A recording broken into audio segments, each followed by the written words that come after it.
Welcome to Carol and Gary's See America Tour.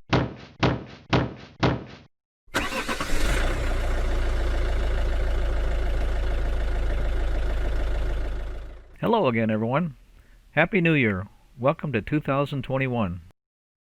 On Saturday, January 2nd, Carol and I visited Bellingrath Gardens, a 65-acre garden on the outskirts of nearby Theodore, Alabama. In the spring of 1903, while living in Atlanta, Georgia, Walter Bellingrath and his brother Will purchased the Montgomery, Alabama and Mobile, Alabama Coca-Cola franchises.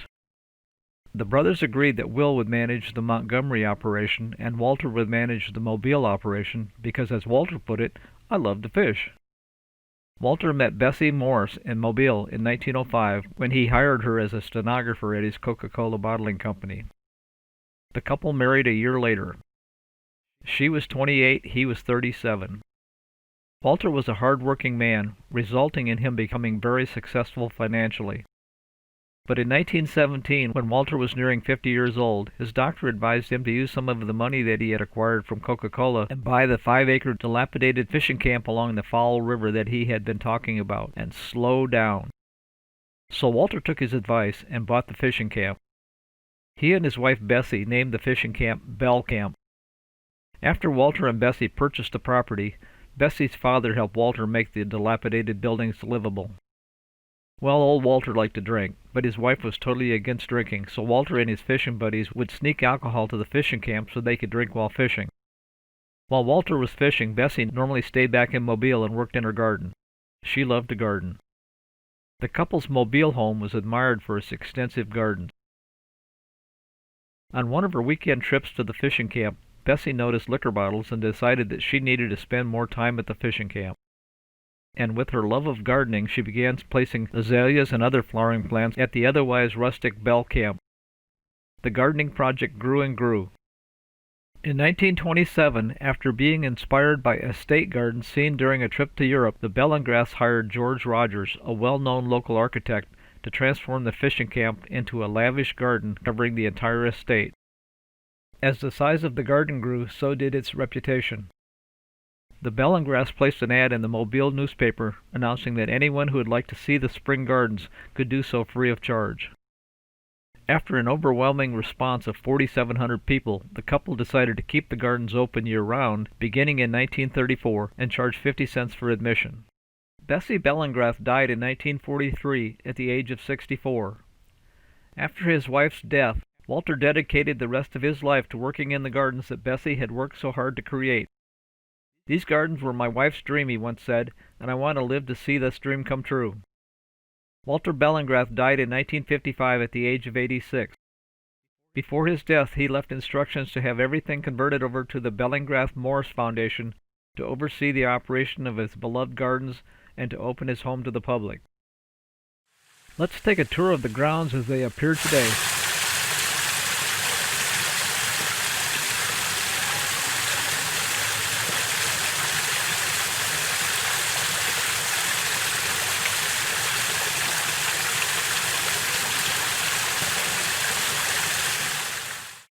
As I said earlier, Bellingrath Gardens covers 65 acres.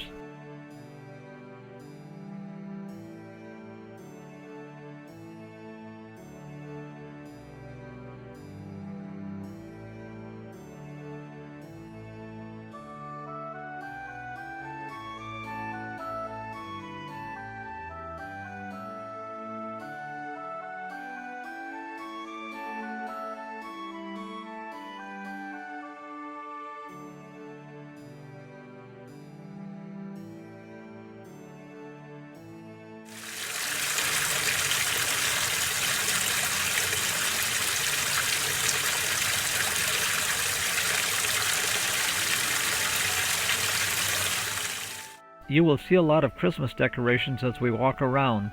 I'll get back to that later.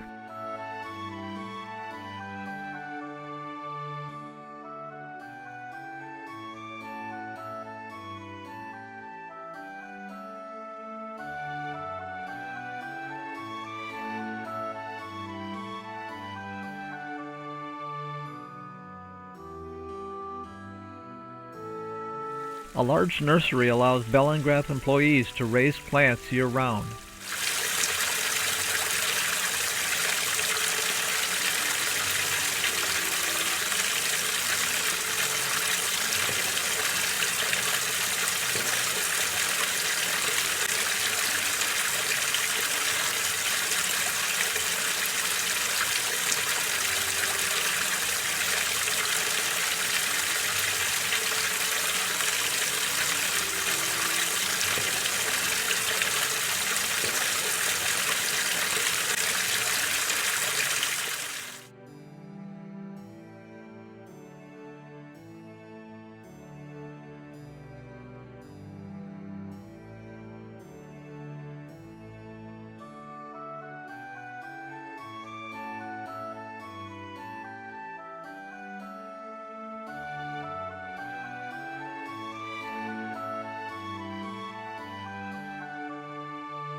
One long path is lined with bamboo.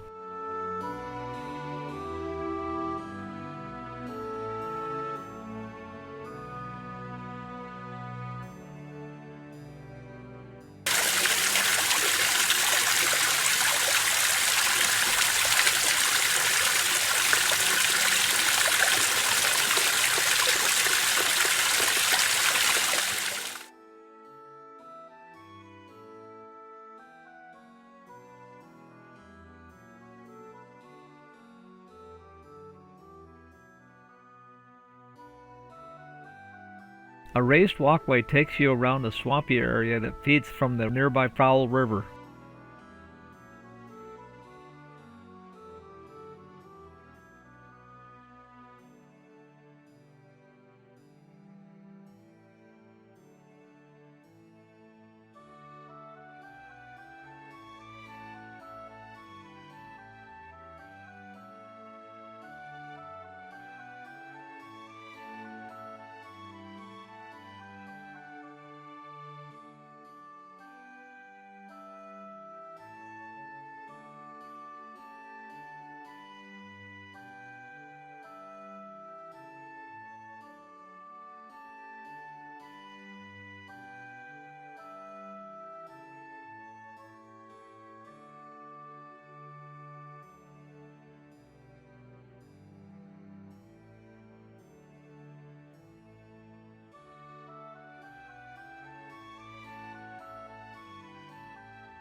Here is a view of the Fowl River.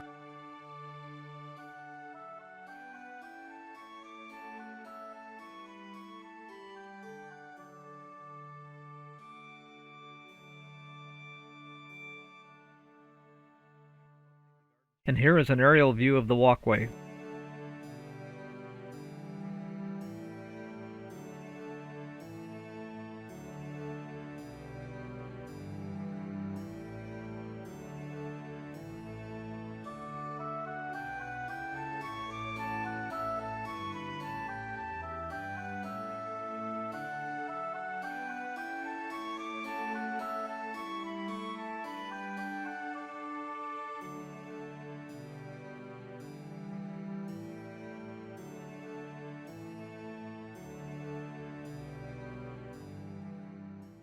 After opening the gardens for year-round viewing, the Bellingraths realized that it would require a great deal of supervision, so they decided to establish residency at their now famous gardens, which were beginning to receive national recognition. They hired George Rogers again to design a permanent home. Let's take a tour of the Bellingrath home. This 15-room, 10,500 square foot home was completed in 1935. The exterior is made of handmade bricks salvaged in Mobile from the home of a woman who was a major figure in the women's suffrage movement. Ironwork was obtained by a recently demolished luxury hotel in Mobile. The result was dubbed English Renaissance by Rogers.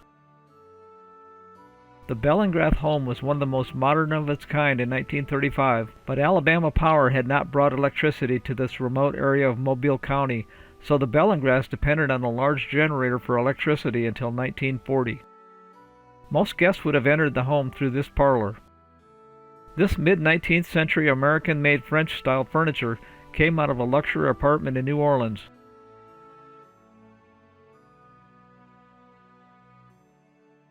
This beautiful crown molding runs around the perimeter of the parlor ceiling.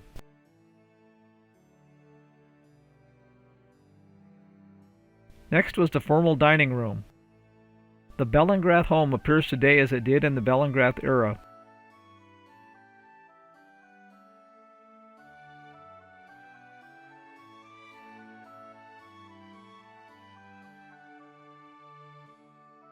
This is the stairs leading to the second floor, still decorated for Christmas.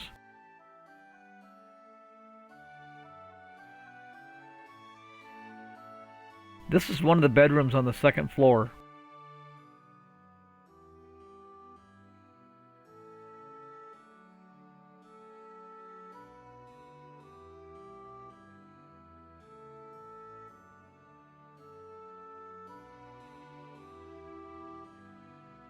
Each bedroom had its own bathroom. Mrs. Bellingrath was especially fond of this east-facing sitting room on the second floor.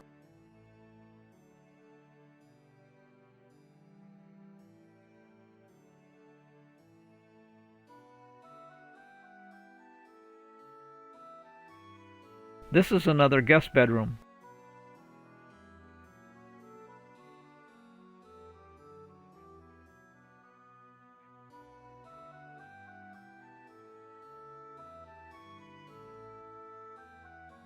This was the master bedroom.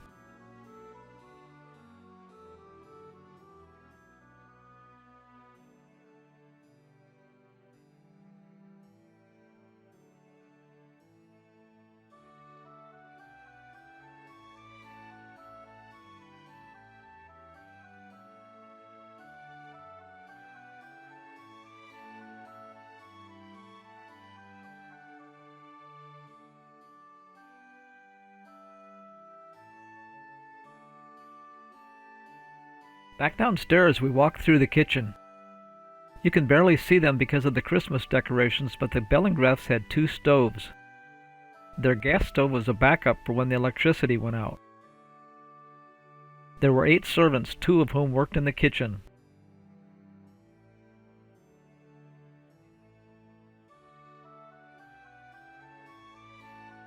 This was the butler's pantry.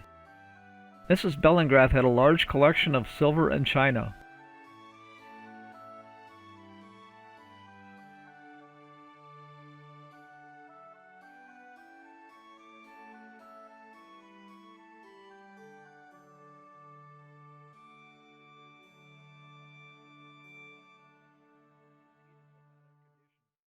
When the weather was nice, this is the screen porch where Mr. and Mrs. Bellingrath ate most of their meals together. The house was heated but not air-conditioned, so this porch was designed to take advantage of the cross-ventilation.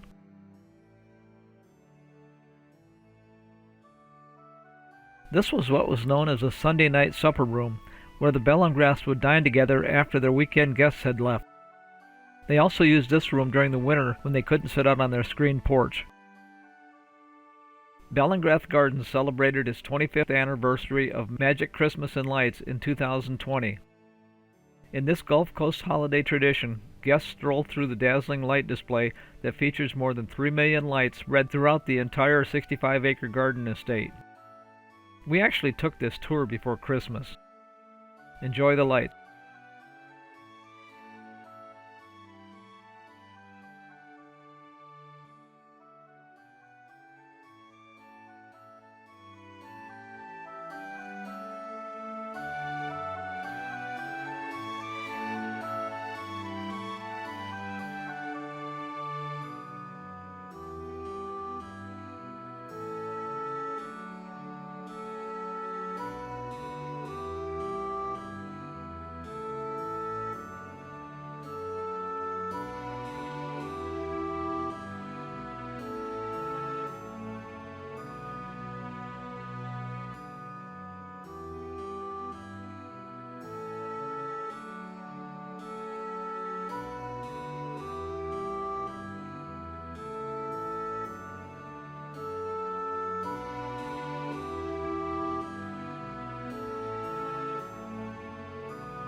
Hope you enjoyed our tour of Bellingrath Gardens.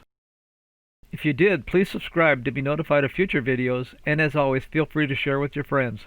Thanks for watching.